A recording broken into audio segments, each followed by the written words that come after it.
नमस्कार दोस्तों, आप सभी का हार्दिक स्वागत है मनीष बोचीवाल के यूट्यूब चैनल पे।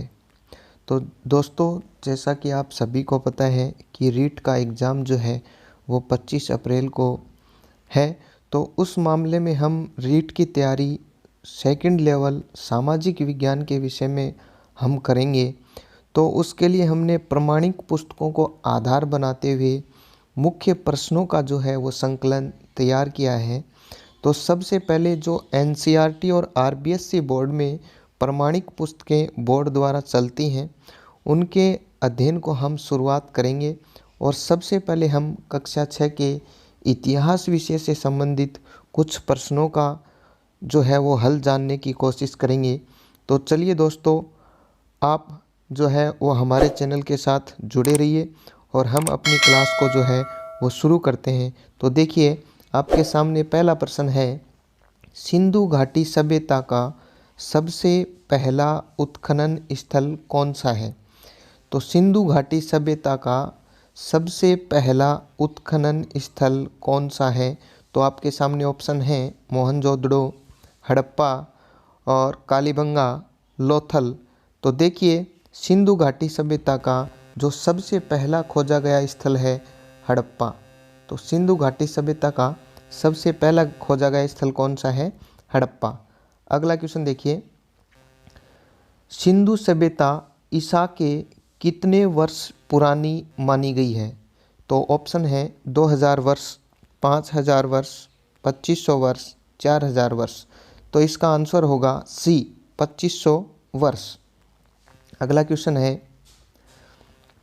महाभारतकालीन बैराठ राजधानी थी बीकानेर की, जोधपुर की, जयपुर की, उपयुक्त में से कोई नहीं। तो आंसर होगा इसका जयपुर की। महाभारत काल में जो बैराठ है वो जयपुर की राजधानी थी। अगला क्वेश्चन है, सबसे पहले लिखा गया वेद कौन सा है? सबसे पहले लिखा गया वेद कौन सा है? ऋग्वेद, सामवेद, यजुर्वेद, अथर्ववेद। तो दोस्तों, सबसे पहले जो लिखा गया वेद है वो है ऋग्वेद। तो वेदों की संख्या भी जो है वो 4 है। तो देखिए, अगला क्वेश्चन है, वैदिक काल में व्यापारी वर्ग को किस नाम से जाना जाता था? पहला है निष्क, पणी, कुटुंब और विष। तो देखिए दोस्तों, वैदिक काल में जो व्यापारी वर्ग है उसको पणी के नाम से जाना जाता था। अगला है, सरस्वती नदी का प्राचीन नाम क्या है?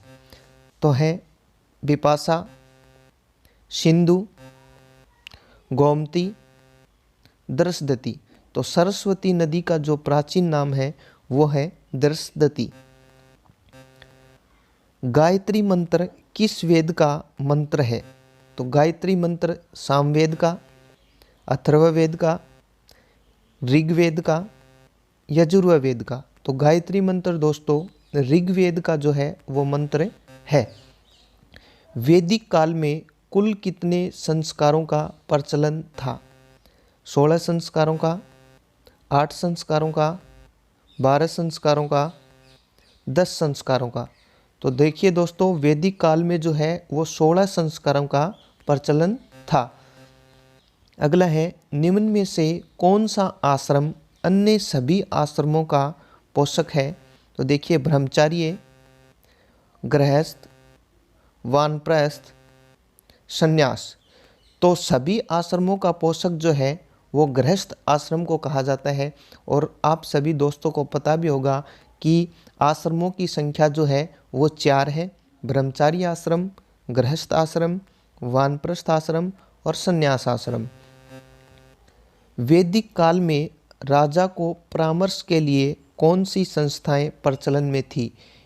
राजा को परामर्श देने के लिए कौन कौन सी संस्थाएं प्रचलन में थी? सभा, समिति, उक्त दोनों, उपयुक्त में से कोई नहीं। तो देखिए, राजा को परामर्श देने के लिए जो है वो सभा और समिति दोनों ही संस्थाएं जो है वो राजा को परामर्श देने के लिए प्रचलन में थी। तो 10 नंबर का जो आंसर होगा वो होगा उक्त दोनों। तो दोस्तों अगर इस वीडियो के आप PDF फाइल जो है वो पाना चाहते हैं तो आप डिस्क्रिप्शन बॉक्स में हमारे टेलीग्राम चैनल की जो है वो लिंक दे रखी है। तो उस टेलीग्राम लिंक पे जा कर के जो है आप हमारे टेलीग्राम चैनल को ज्वाइन कीजिए। वहाँ पे इसका पूरा PDF जो है आपको उचित रूप में मिल जाएगा, व्यवस्थित रूप में मिल जाएगा। वहाँ से आप अपनी तैयारी को और भी मजबूत तरीके से परख सकते हैं। और हमारा ये छोटा सा प्रयास आपको अगर अच्छा लगा तो आप हमारे चैनल मनीष बोचीवाल को ज़रूर से ज़रूर जो है वो सब्सक्राइब करें। धन्यवाद।